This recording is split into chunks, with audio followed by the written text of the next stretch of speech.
इसको air India जाना है। एयर इंडिया गन फ्लाइट, दो फ्लाइट में बैठना है। राइटिंग अभी कोलकाता ही एयरपोर्ट पे स्टार्ट हुआ है। लेकिन मेरी मम्मा आई थिंक देयर ना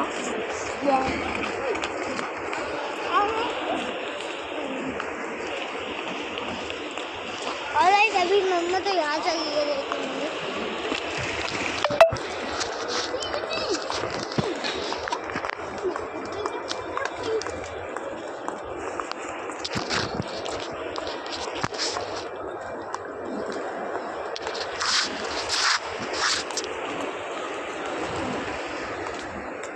आज भी आग देखना है।